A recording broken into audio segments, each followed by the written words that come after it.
Acadiana's Morning News. I'm Rob Kirkpatrick with Bernadette Lee, and joined in studio by Trooper Brooks David from Louisiana State Police. Good morning. Good morning. How are you? You made it over here okay. Saw you on the little TV. Were you on there today? Yes. Yes, you made it across the street. Do you walk or do you drive? I'll run. You run across. Yeah. All right, that's good. I told Bernie the other day we were doing the Cinco de Mayo thing at Agave. I had to run across the street to go to the car show. That was like the ultimate game of chicken. Was it? I made it across, though. There was no one coming. I was safe. I'll show my age here, but it'd be like Frogger, Yeah, right, that's on a what Taurus. Frogger, Yeah. yes. You just make to that turn lane, get yourself across. And then, otherwise I don't you go suggest it, splat. by the way. You don't suggest it? No. Okay. The Monday after that situation is when I ended up on blood pressure medicine. So I think that was the Bertrand traffic is probably what caused all that. I think you're probably right. Okay, I have several things I want to talk to you about, but I have to tell you how funny this is first off, though. Yesterday, I was on Marie Antoinette getting ready to take a right onto West Congress. And, I am the Mama driver. Rob and I often joke about, because, he's Pawpaw, I'm Mama, so I don't take chances.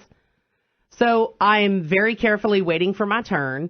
So it's really my turn. So I turn into the right lane, then put on my turn signal because I'm getting into the left-hand lane. And so this car that's in the right-hand lane starts blaring its horn at me. And I'm like, why are they blaring their horn at me? And so they were speeding so fast. So they get up on the side of me finally. I mean, this person was being so overly dramatic. The tint was so dark on the windows, you couldn't tell whether it was male or female, young or old. Mm-hmm. So I immediately burst out laughing. So I'm laughing. I'm thinking, I'm going to get shot now because I'm laughing. And the guy or girl, whatever, just continues to take off flying down West Congress. So I'm, doing the old mama driving down Congress, going to where I need to turn. And all of a sudden, everybody in front of me is putting on their brakes. Like, everybody's slamming on their brakes. I'm like, what's going on? I look in my rearview mirror, and coming up on the right side, Lafayette PD Cruiser. Mm-hmm. Oh, yes. So just remember. I always think that when someone blows my doors right. off, like on the basin or something like that, I just, not that I want to put any extra work on our hardworking state troopers, but please, let me get 5 miles ahead and see them pulled over. It's going to make me feel so good, because anyway. It's just that karma thing, I was just giggling. So I knew that would make you laugh. Traffic and that karma. Tint thing. The tint. I was like, I could not see anything about the driver. So I'm thinking, yes, I was not being smart because I was laughing right out loud at this person. It was obvious.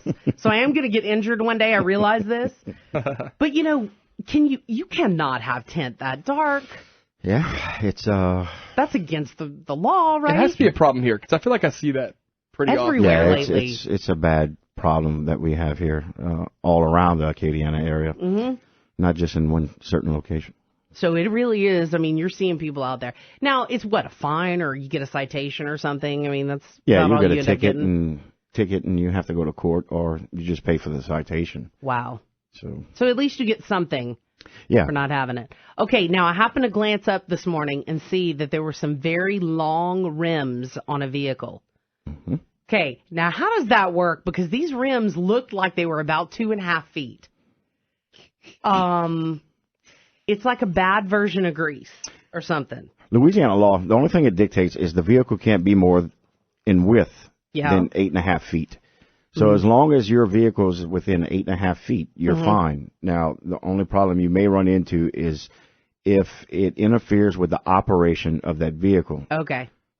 Or if you cross the center line or the fog line and you strike something. Now, our highway system, our lanes are between 11 and 12 feet. Mm-hmm. Now, when you get off on a country road or something to that effect, the roads are a lot narrower. Mm-hmm. So if you get in a car crash, and it's because of your add-ons, rims or whatever it is, I don't know what they call them, you're going to be at fault. And God forbid you hit a pedestrian because that rim crossed over the fog line. So, you just want to be careful on that. We know people think it looks good, but you also have to be aware is if it affects the turning radius of that vehicle or anything like that, when you turn it, it can be considered an unsafe vehicle, and that vehicle can be towed by law enforcement. Okay, 232-1542, 232-1542. We'll take a call this morning. Good morning. You're on with the Trooper. Go ahead. I wanted to comment about, having your doors blown off, so to speak, and then seeing somebody pulled over a little while down the road. Something happened a couple of weeks ago on the basin. We were being tailgated by somebody who decided that it was a great idea to ride my bumper for about 6 miles. Yeah. So as I got tired of it, I called Star LSP and reported it. And then probably 3 or 4 minutes later, the guy finally passed us up. And then about half an hour down the road, because, I mean, once he passed me, he was gone. I got a phone call back from the trooper's office to tell me that they had pulled him over to let me know. And then, sure enough, not far ahead of us, he's off the side of the road. That is the first time I've got a phone call back to let me know that they have actually, pulled over somebody. Because I've called several times. Sure. And I just something to be very committed that we know that they're doing what they say they're going to do when we do call them. So, absolutely. All right, man. Thank you. Appreciate the call. Love that. Well, we thank you for that. And sometimes a lot of times we do call back, especially when it's not busy, to let you know that we do take those calls seriously. But, a lot of the times our dispatchers do get very busy in that control room with calls coming in, especially for reckless drivers and crashes. So, we thank you for calling and let us know that, you noticed that. And please dial Star LSP when there is a reckless driver. And on that bridge, it's very dangerous. If one thing goes wrong, and it's going to start a chain reaction. So if you do see something up there, you need to let us know. I'll tell you one of the biggest gaps in how I view traffic in situations like that than my wife. If someone is tailgating her, it infuriates her. She gets so mad, and they pass, and it's ruined her day. And I always tend to give someone the benefit of the doubt. Like, well, Sarah, maybe they are in labor. And they're trying to get to the hospital. And she'll be like, but we're on the Basin Bridge. You go to the hospital on that end or that end. There's no reason you're crossing. I'm like, Sarah, maybe it's a doctor trying to make it to surgery. No, it's not that. It's someone who's trying to rush, down the interstate and do it that way. If we ever go on a trip together, your family and my family, okay, Sarah and Brett are going to sit in the same car, and you and me will be in the car that will follow. Yes. We're going to get there a day later, but we're going to arrive alive. And happy. Well, I can tell you, when there's somebody driving that dangerously, we receive multiple calls on it. And we try to get, if there's no trooper there, we try to get a trooper there as quickly as possible. If not a trooper, the desk sergeant is calling a local agency, whether it's the sheriff's department or city PD, to get there as soon as possible. So we receive multiple calls on the same vehicle a lot of the times. So we know that it's somebody that's driving very dangerously. Okay, back to the phones. Good morning. You're on with the trooper. Go ahead. Yes, you were talking about the wide rims. I was under the impression that Louisiana law states that the tire could not stick out past the edge of the fender. Is that the case, or can these four-wheel drives run around with tires sticking out 6-8 inches without a problem? Okay, thank you. That's a different law. That falls under the mud guards and tires law. If you're going to have a tire that extends past the wheel well, you must have an extension for that fender, and that is to stop any tire from picking up road debris and throwing it on vehicles in the rear of you from causing damage to their vehicle. A rim cannot pick up any debris from the road and damage a vehicle. So a car also, I mean, if a car is going to have, you'll see sometimes they'll change the tires on a car and put bigger tires on it for looks or whatever. If that tire extends past that wheel well, they must also add a fender to that car to extend out to cover the whole tire. Wow. Okay, we're getting a lot of great questions this morning. And I would imagine that probably one of the biggest reasons, correct me if I'm wrong, but if you hit a rock and your tire's not protected, you're just going to throw that rock at the driver behind you. Is that part of it? That's correct. It picks up road debris, rocks, whatever's they drop from these vehicles or whatever's on the roadway. It picks up and it throws and hits a vehicle behind you, whether it goes through the windshield and causes injury to a person inside the vehicle or just damages the vehicle. That's insurance, so they try to stop that from happening. We go back to the phones at 232-1542, 232-1542. Good morning, KPEL. Good morning. I drive Highway 90 between New Iberia and Lafayette every morning. And I'm just wondering, there's several occasions, multiple times when you run into Superman on a motorcycle going into the traffic, defying nature, if you will. What's the best thing to do to handle these folks? On a motorcycle? Yes, sir. The best thing to do is call us.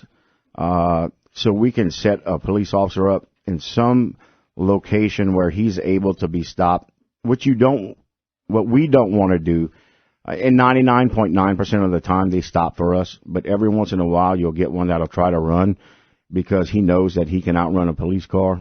And when that happens, you put a lot of people in dangerous situations. And we really don't want to see a motorcyclist or an innocent person get killed that's riding a motorcycle just because he was speeding. So we'd rather put somebody in a strategic location that can have this vehicle stopped. And we know they're speeding a lot of the times out there, but 99.9% of them are actually following the law and doing the right thing. So just call us. Same thing as people do on the interstate, star LSP, which is star 577 from your cell phone, and we'll send somebody out there and try to get it taken care of for you. A new ranking of states and teen drivers ranked Louisiana as the number 3 worst state for teen drivers. Brooks, is there anything to this? I mean, or is it just an overall unsafe place as a driver here in Louisiana? Well, I think it's overall an unsafe place to drive, but they brought in the graduated driver's license law, and the problem is parents, as a whole, they don't understand the graduated driver's license law, and the kids go to these schools, and the parents are just sending them there, and they don't understand it, which tells them that their kid at 16 can't have more than one passenger in the car after 6:00 p.m. unless the other one, unless they have somebody in there that's 21 years or above. Yeah. After 6:00 p.m. to 5:00 a.m. So they're sending their kids out, letting 2 or 3 teenagers in the car, going out, and there's distractions, there's other passengers, there's the radio and all this going on, and there's crashes that are occurring. But we're not going to misconstrue this with alcohol and everything else. There's distractions going on. But let's remember that there's adults out there also, and let's think of those percentages that are driving while impaired. Mm-hmm.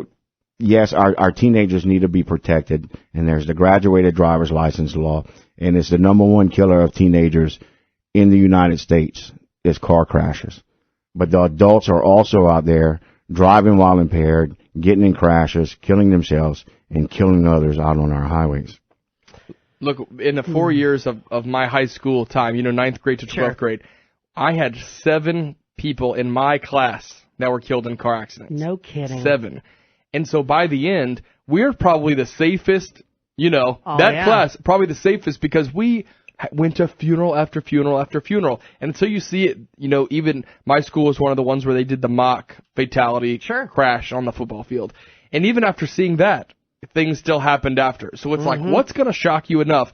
But like you said, the preventable situations, like you said, having to go and have to tell a family that their loved one died, and it's not because someone else hit them, it's because they were impaired or they weren't wearing a seatbelt, all preventable things. So it's just something we got to be better at, Louisiana. Absolutely. We have to. Absolutely. And quit being an impaired driver. Yeah. All right. I always said, unless, everybody makes a big deal on Facebook when this occurs, and on the news you see something happen, and next they go to weather, when a teenager gets killed in a car crash. But unless it happens to you, you talk about it on Facebook a few times, and there's a few comments made.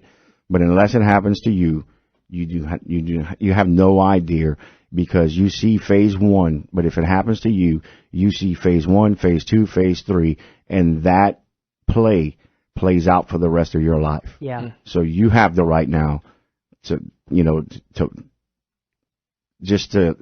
tell people and to talk about it and to explain to people the choices that you make affect everybody else, not just you. That's it right. affects everybody. So they talk about the teenagers because it is the number 1 killer of teenagers is vehicle crashes.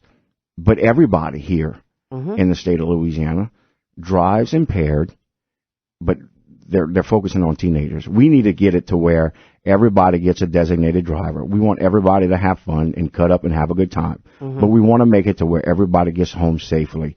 And that's everybody, not just the person that's drinking and driving or has a designated driver, but the innocent person that's driving down the road, coming home from work or going to school, whatever it might be. Everybody deserves to get home safely. Yeah. Great information as always. Trooper Brooks.v.